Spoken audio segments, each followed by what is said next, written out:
Assalamualaikum warahmatullahi wabarakatuh. Adik-adik mahasiswa, bisa didengar suara saya ya? Iya, Pak. Jadi bisa kita mulai saja ya, biar nanti yang lainnya menyusul. Oke, terima kasih sudah hadir di uh, perkuliahan di pertemuan ke-10 hari ini. Di pertemuan 10 ini kita akan membahas mengenai brand atau merek ya. Nanti kita lanjutkan dengan bagaimana cara membangun brand. Oke, saya share dulu untuk materi.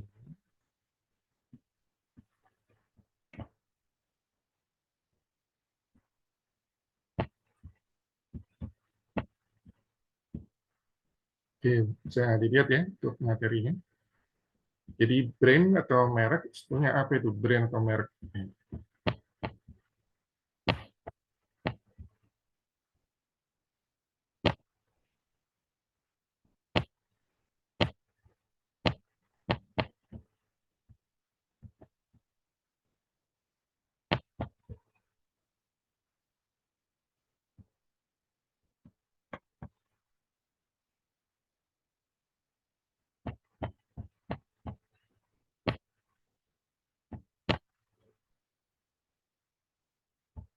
Ya mungkin untuk permulaan ini, mungkin kalian bisa menyebutkan atau mengingat, coba sebutkan merek apa saja yang loyal kalian gunakan, produk apa saja. Ya kalau sudah ada kalian mengingat, kita coba masuk sebetulnya pengertian dari merek itu apa ya, di sini definisi merek ini.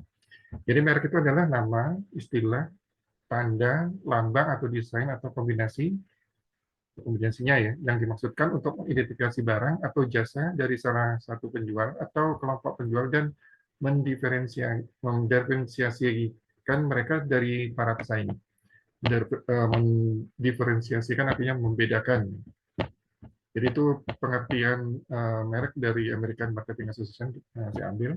Jadi sekali lagi untuk merek ini adalah nama, istilah, tanda, lambang, atau desain, atau kombinasi yang dimaksudkan untuk mengidentifikasi barang atau jasa dari salah satu penjual atau kelompok penjual dan mendiferensiasikan mereka dari para pesaing. Jadi diferensiasi di sini dapat bersifat fungsional, rasional, atau nyata. Ini berhubungan dengan kinerja produk dari merek tersebut.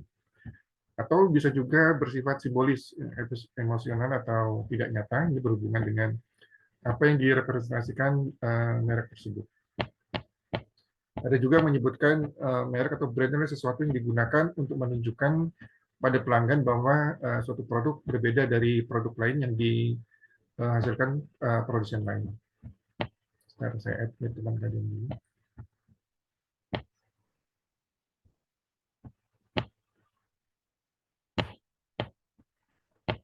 Coba sebutkan brand apa saja yang Anda ketahui dari sini, gambar ini ya. Ini mungkin kalian tidak asing dengan brand-brand ini.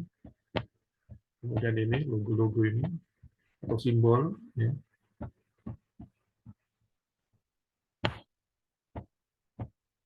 Ini beberapa merek simbol. Nah, bisa kalian pilih salah satu dari ini yang membedakan Pepsodent dengan Citadel apa di sini. Oke, peran merek ya. Sekarang kita bahas mengenai peran merek dari bagi konsumen dan bagi perusahaan. Bagi konsumen sebetulnya peran mereknya apa? Pertama, bisa untuk menyederhanakan pengambilan keputusan dan mengurangi risiko. Yang kedua, mengidentifikasi pembuat produk. Kemudian yang ketiga, memungkinkan konsumen untuk menuntut tanggung jawab atas kinerja pabrikan dan distributor. Kemungkinan ada tidak sesuaian atau merugikan dan sebagainya.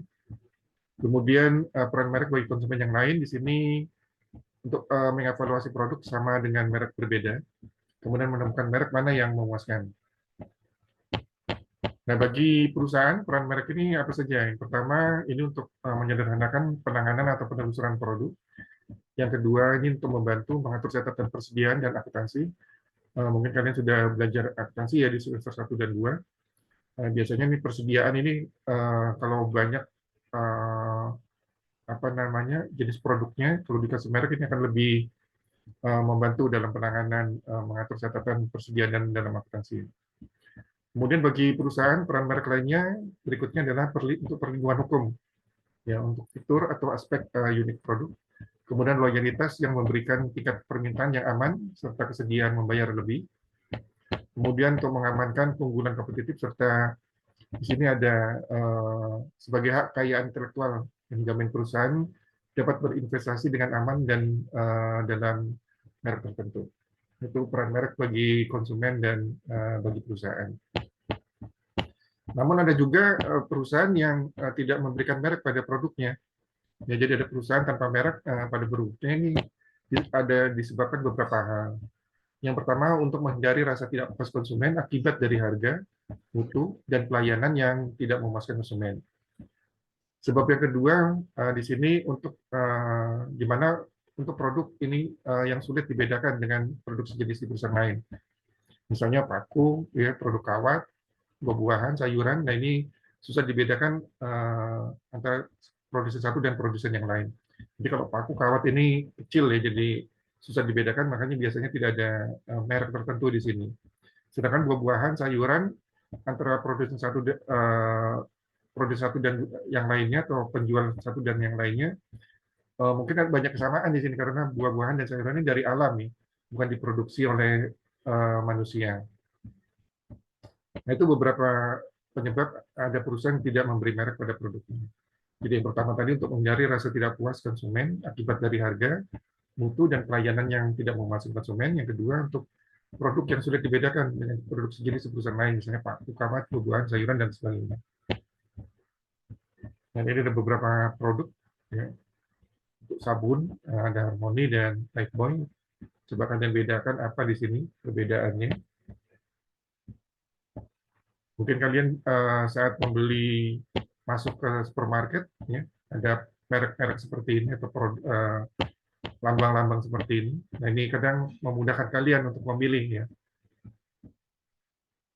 Kalau tidak diberi merek, ini kadang kita susah untuk memilih ini produk dari produsennya siapa dan sebagainya.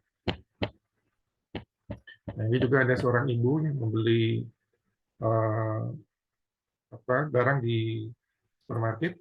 Dia mungkin melihat-lihat sini untuk simbol dari produk tertentu. Di sini untuk memudahkan ya pembelian bagi konsumen. Nah, untuk tahap kesetiaan merek di sini ada 3 tahap ya sebetulnya di sini. Yang pertama baru pengakuan merek, ini tahap yang paling rendah di sini, atau brand recognition. Jadi pelanggan hanya ingat akan merek. Ya. Jadi ini tahap yang pertama paling rendah dari tahap kesetiaan merek. Di sini pelanggan baru ingat akan suatu merek di sini. Jadi di sini baru adanya pengakuan merek atau brand recognition. Kemudian tahap yang lebih tinggi di sini ada merek pilihan atau brand preference di sini.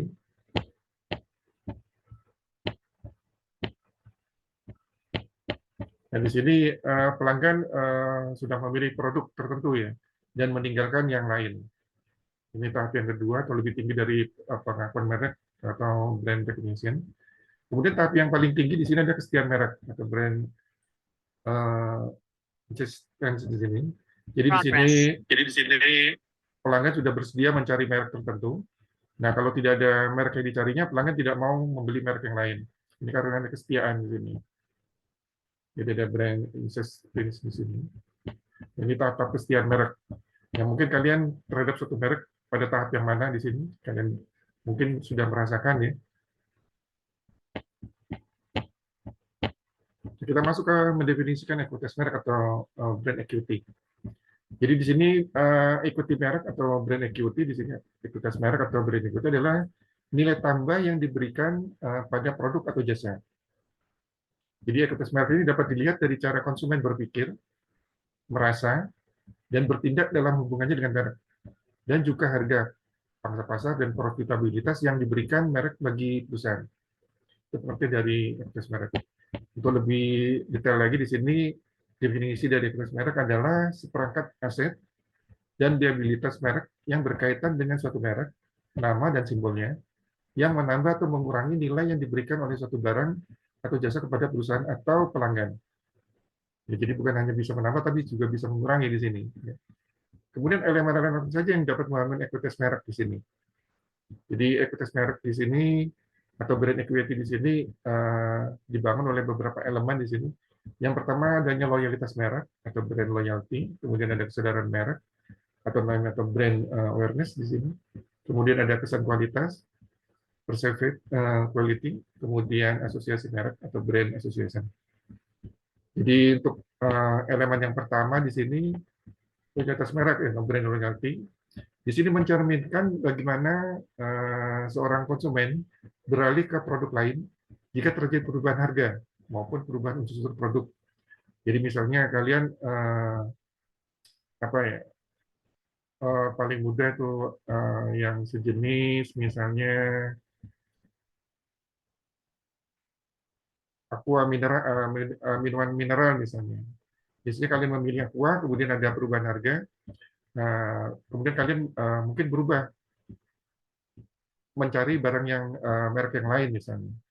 Jadi di sini mencerminkan bagaimana seorang konsumen beralih ke produk lain jika terjadi perubahan harga maupun perubahan unsur produk yang namanya loyalitas merek.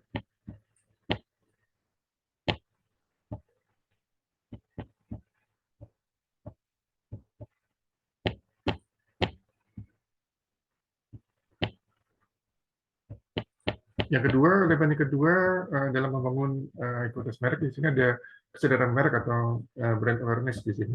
Ini merupakan kesanggupan konsumen untuk mengenali atau mengingat kembali suatu merek. Kemudian ada kesan kualitas yang ketiga, elemen yang ketiga, perceived quality di sini. Ini mencerminkan persepsi pelanggan terhadap keseluruhan kualitas atau keunggulan suatu produk atau jasa layanan berkenaan dengan maksud yang diharapkan.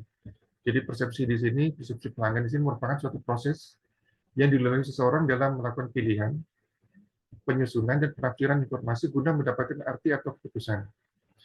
Jadi persepsi ini macam-macam, ada persepsi harga, persepsi pelanggan, dan sebagainya. Jadi untuk persepsi harga, contohnya misalnya di sini proses atau bagaimana pelanggan ini membandingkan suatu harga dengan manfaat yang dia terima dari produk tersebut.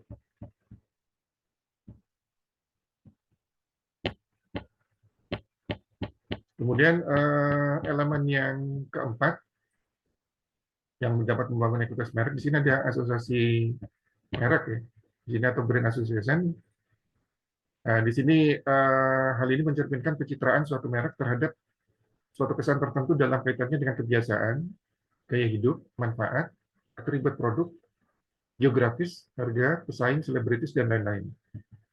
Itu beberapa hal, beberapa elemen yang dapat membangun ekuitas merek. Nah, di sini contoh ada dua macam merek di sini, ada untuk apa ini? Makanan siap saji nih, ini ayam ini ya. Ayam goreng ada rocket chicken dan ada quick chicken ya. Ini ada simbol-simbolnya sendiri-sendiri. Nah, sekarang bagaimana kita menetapkan suatu merek ya. Pertama, penetapan merek ini adalah memberikan kekuatan merek kepada produk atau jasa. Jadi penetapan merek ini merupakan atau pengertiannya adalah memberikan kekuatan merek kepada produk atau jasa. Penetapan merek ini merupakan tentang penciptaan perbedaan antara produk tadi ya. Jadi harus ada diferensiasi antar produk satu dan produk dari produsen yang lain. Jadi penetapan merek ini adalah memberikan kekuatan merek kepada produk dan jasa. Kemudian penetapan merek ini adalah tentang menciptakan perbedaan antara produk. Ya. Agar strategi penetapan merek ini berhasil dan nilai merek dapat tercipta, maka konsumen harus diyakinkan bahwa ada perbedaan yang berarti di antara merek dalam satu kategori produk dan jasa. Ya, contohnya misalnya apa? Paling mudah Pepsodent nih, Pepsodent dengan misalnya close up ya. Nah, kalau Pepsodent di sini yang kita ketahui apa? Biasanya untuk gigi putih, gigi cemerlang ya. Sedangkan kalau perbedaannya dengan close up ya, kalau close up di sini pasta gigi untuk napas segar ya, dan sebagainya. Nah, coba ini di sini ada beberapa merek ya produk. Coba kalian bedakan dari masing-masing produk ini. Apa pembedanya? Ada sabun Lux, ada Dove, dan sebagainya. Nah, kunci perbedaan merek ini apa? Yang pertama harus ada manfaat produk. Ya. Yang kedua, inovasi yang berkelanjutan dari suatu produk.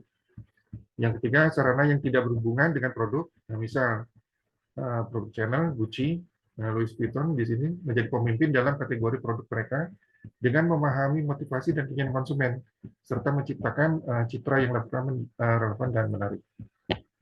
Jadi juga ada Google, ada Yahoo, ya. Perbedaannya apa coba di sini, kelebihan masing-masing apa? Dan itu tadi elemen membangun kualitas merek, brand equity. Di sini ada brand awareness, ada perceptionality, ada brand loyalty, brand identity, dan brand association. Untuk brand awareness di sini atau kesadaran merek, jadi di sini brand recognition atau pengenalan di mana para konsumen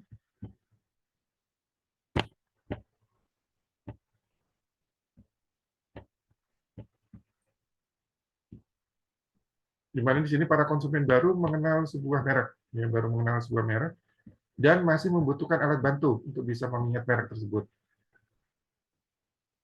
Kemudian ada brand recall di sini mengingatkan kembali. Jadi kesadaran merek di sini ada brand recognition, ada brand recall, dan top of mind di sini. Dalam brand recall atau mengingat kembali di sini kesadaran merek langsung muncul di benak para konsumen setelah merek tertentu disebutkan. Nah, saya add hitungan kalian dulu.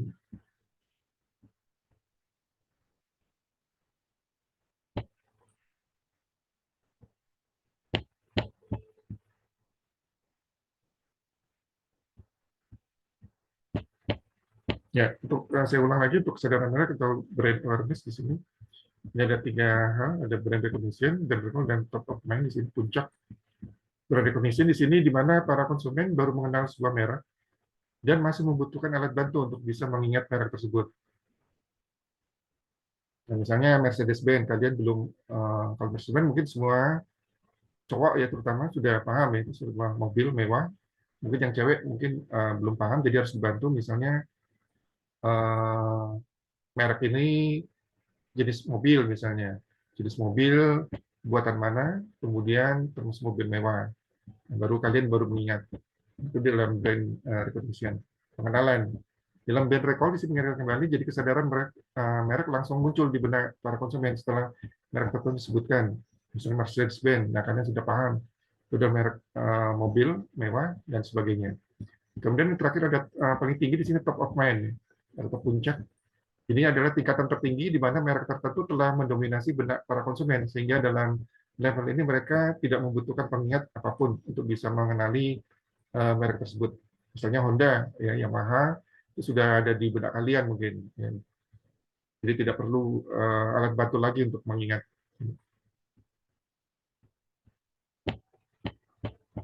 Kemudian untuk loyalitas merek, brand loyalty di sini, ini merek menandakan tingkat kualitas tertentu sehingga pembeli yang puas dengan mudah memilih produk kembali. Misalnya sabun Dove, kalau kalian puas, biasanya kalian membeli kembali. Kemudian loyalitas merek ini memberikan tingkat permintaan yang aman dan dapat diperkirakan bagi perusahaan dan menciptakan penghalang bagi merek baru yang akan memasuki pasar. Loyalitas merek ini menyebabkan harga lebih tinggi, sekitar 20% sampai 25% lebih tinggi daripada merek pesaing biasanya. Dan brand loyalty ini merupakan ukuran ketertarikan pelanggan terhadap suatu merek. Tingkat ketertarikan pelanggan ini dapat dibagi dalam 4 tingkatan. Ada switcher price sensitive, pelanggan yang tidak loyal di sini. Kemudian ada satisfied habitual buyer atau pelanggan yang puas. Kemudian ada satisfied buyer with switching cost. Di sini pelanggan puas dan jika ingin berpindah merek, mereka terpaksa harus mengeluarkan biaya. Kemudian ada committed buyer di sini, pelanggan bangga terhadap merek dan merekomendasikannya. Jadi bukan hanya bangga di sini kalau di committed buyer, tapi mereka juga merekomendasikan ke orang lain. Jadi di sini ada 4 tingkatan ketertarikan pelanggan ya, terhadap suatu brand. Jadi ada switcher atau price sensitive. Ini golongannya pelanggan yang tidak loyal di sini. Kemudian ada satisfied atau habitual buyer, pelanggan ini golongannya puas, pelanggan yang puas. Kemudian ada satisfied buyer with switching cost. Di sini pelanggan puas dan jika ingin pindah, mereka terpaksa harus mengeluarkan biaya. Dan di sini ada committed buyer. Jadi pelanggan bangga terhadap produk dan mereka juga merekomendasikannya. Kemudian untuk brand identity di sini, brand identity adalah elemen visual yang merepresentasikan seperti apa sebuah perusahaan terlihat dan bagaimana citranya. Itu pengertian dari brand identity. Nah, ini ada tambahan lagi untuk brand awareness di sini. Brand awareness di sini adalah kemampuan dari pelanggan potensial untuk mengenali atau mengingat bahwa suatu merek termasuk dalam kategori produk tertentu. Contohnya misalnya tingkatan, di sini ada tingkatan ya, ada unaware of brand, brand recognition, brand recall, dan top of mind tadi. Ya, ada 4 tingkatan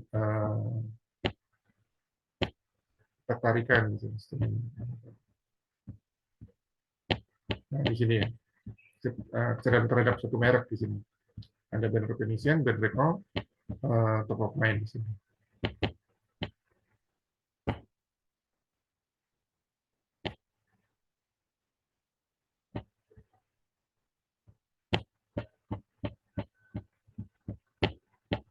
Nah, praktik brand awareness ini suatu hari misalnya di udara yang sangat panas, Anda sangat kehausan dan berniat membeli minuman dingin segar. Anda masuk ke minimarket, Anda berada di kulkas pendingin minuman apa yang Anda akan beli. Misalnya di sini ada beberapa hal di sini. Contoh aja di sini. Ini praktik brand awareness tadi, kesadaran. Coba di sini kalian pilih misalnya.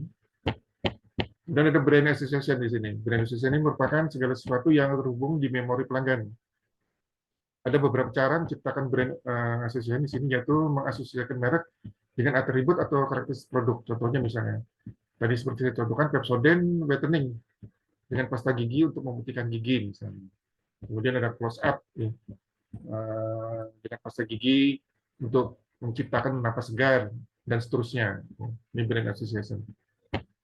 Di sini praktek brand association. Di botol misalnya Aqua, Pocari Sweat. Ya.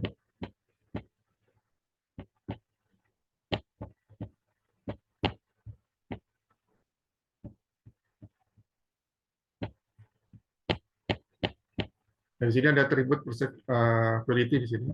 Pengertiannya merupakan persepsi pelanggan terhadap kualitas atau keunggulan suatu produk atau jasa. Jadi semakin baik persepsi pelanggan, maka akan semakin tinggi potensi pelanggan untuk menggunakan produk tersebut atau membeli produk tersebut. Jadi persepsi tadi, persepsi pelanggan merupakan suatu proses yang dilalui seseorang dalam melakukan pilihan, penyusunan, dan penafsiran informasi guna mendapatkan arti atau keputusan.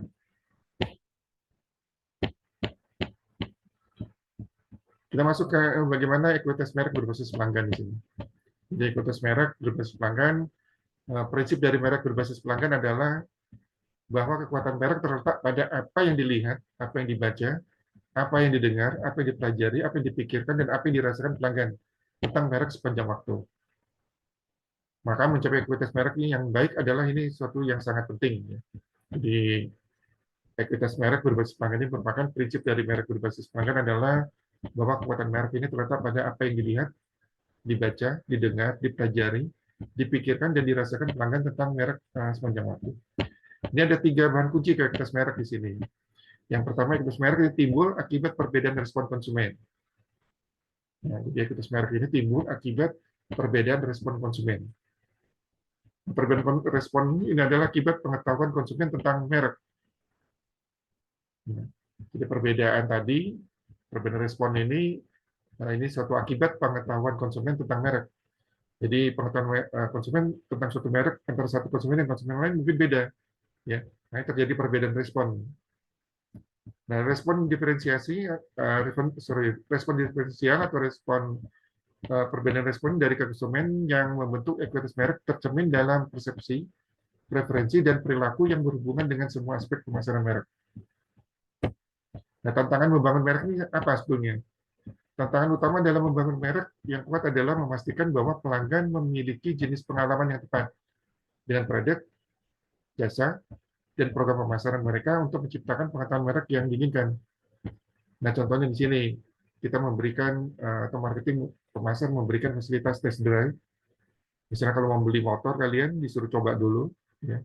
Ada food tester dalam membeli makanan, ada food tester.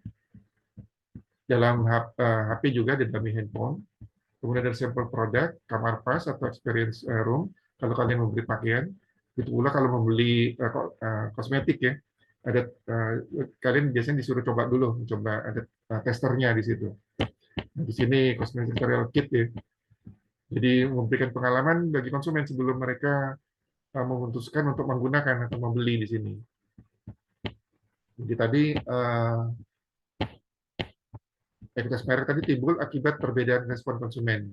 Nah, perbedaan respon konsumen ini ada akibat pengetahuan konsumen tentang merek. Jadi berbeda antara konsumen satu dan konsumen lain, pengetahuannya tentang suatu merek mungkin beda.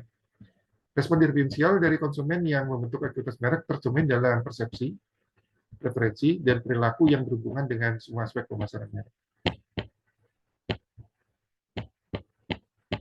Di sini ada model ekuitas merek, ada 4. Ini ada penilai aset merek atau BAM, kemudian ada brands, model akar, model resonansi merek.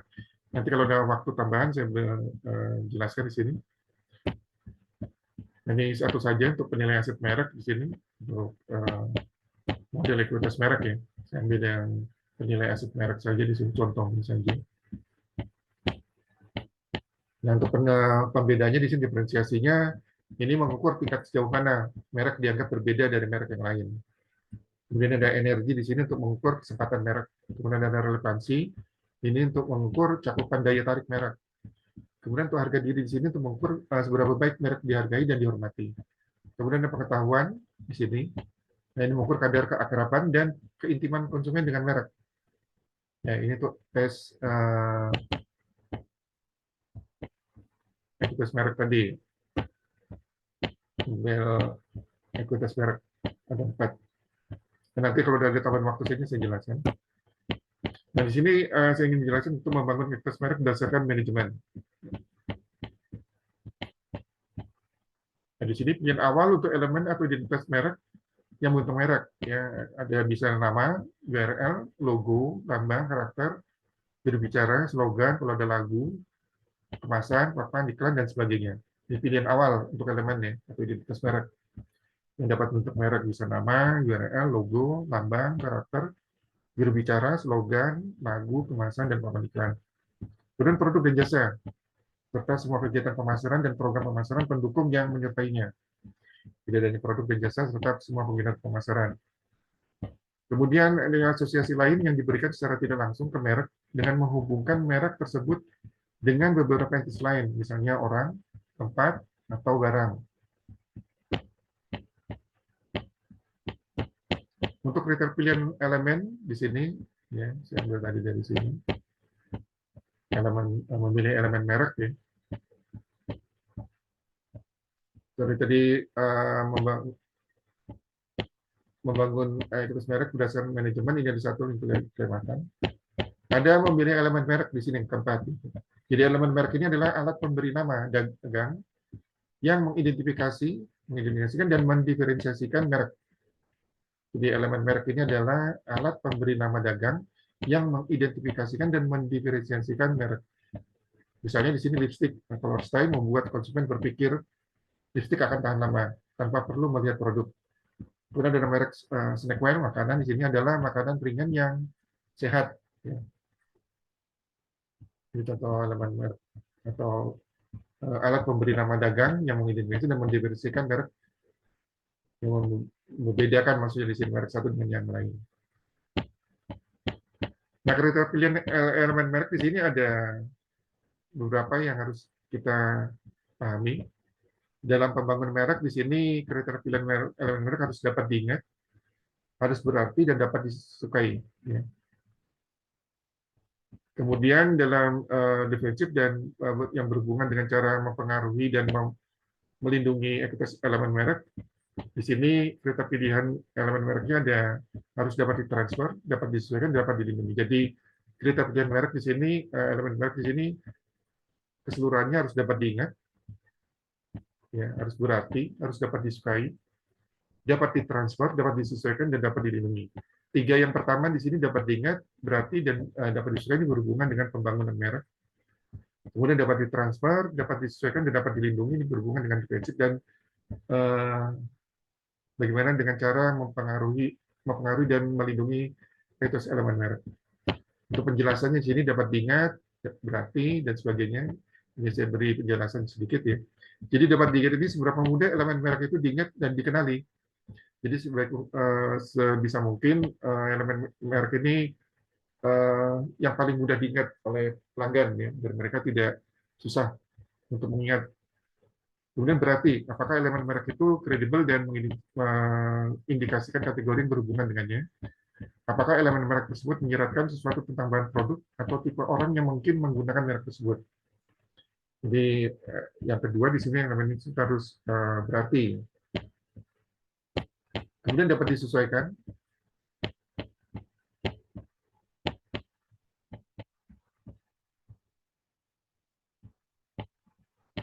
Pengertian di sini seberapa mudah elemen merek itu disesuaikan dan diperbarui. Kemudian dapat dilindungi. Jadi seberapa mudah elemen merek itu dapat dilindungi secara hukum, seberapa mudah elemen merek itu dapat dilindungi secara kompetitif. Nah, sekarang kita masuk ke strategi merek. Jadi untuk strategi merek ini ada 3 strategi. Yang pertama perluasan lini, perluasan merek, dan strategi multi merek. Kemudian ada strategi membuat merek baru dan menggabungkan merek. Jadi di sini untuk strategi merek ini, pertama kita bisa menggunakan perluasan lini. Jadi perluasan lini dapat dilakukan para pelaku usaha dengan cara menambahkan varian baru pada produk mereka. Salah satu produk yang telah menggunakan strategi ini adalah contohnya sampo Satsik. Ya. Jadi sampo Satsik ini bisa untuk beberapa variannya, sampo untuk rambut rontok, rambut berketombe, rambut kering, rambut berminyak, dan sebagainya. Ini perluasan lini dari produk sampo Satsik. Kemudian ada perusahaan merek. Ini dilakukan oleh perusahaan besar untuk menguasai pasar. Misalnya sabun mandi Lifebuoy dikembangkan menjadi sabun pencuci tangan. Yang tadinya sabun untuk body ya, tubuh, dikembangkan perluas merek ini menjadi sabun pencuci tangan. Kemudian ada strategi merek multi merek di sini.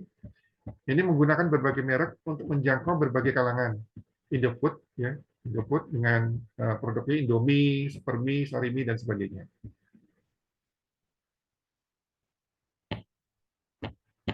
Kemudian strategi yang berikutnya ada membuat merek baru. Ini dilakukan jika perusahaan meluncurkan merek baru. Misal Coca-Cola meluncurkan merek Fresh Tea untuk produk teh. Ya, misalnya kalau teh ada sosro, dan di sini Coca-Cola meluncurkan merek Fresh Tea untuk produk tehnya. Kemudian strategi yang kelima di sini ada menggabungkan merek. Ini dilakukan perusahaan dengan menggabungkan merek yang sudah terkenal. Misalnya Aqua, yang biasanya Aqua yang kita ketahui ini adalah minuman mineral, sekarang masuk Aqua Danone ya, untuk makanan dan sebagainya.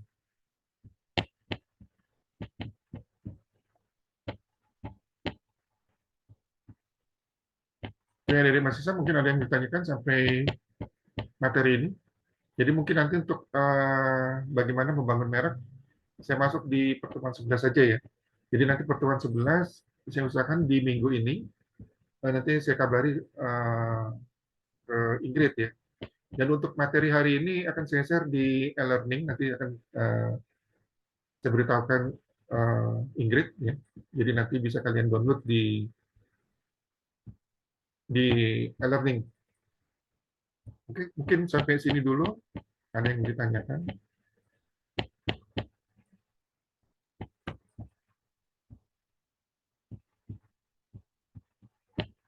Ini ada yang baru masuk yang saya update dulu.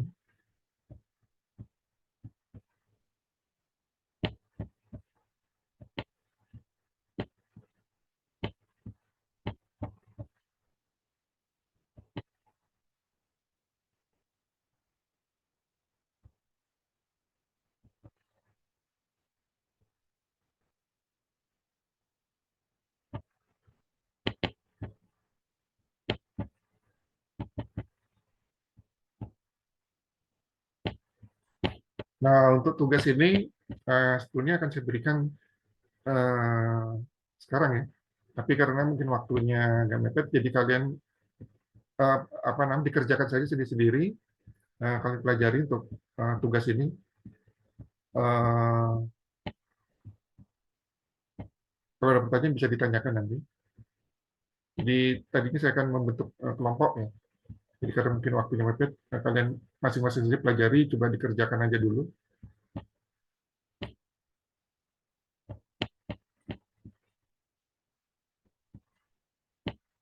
untuk latihan saja ya tugasnya di sini ya. Untuk latihan kalian saja di sini.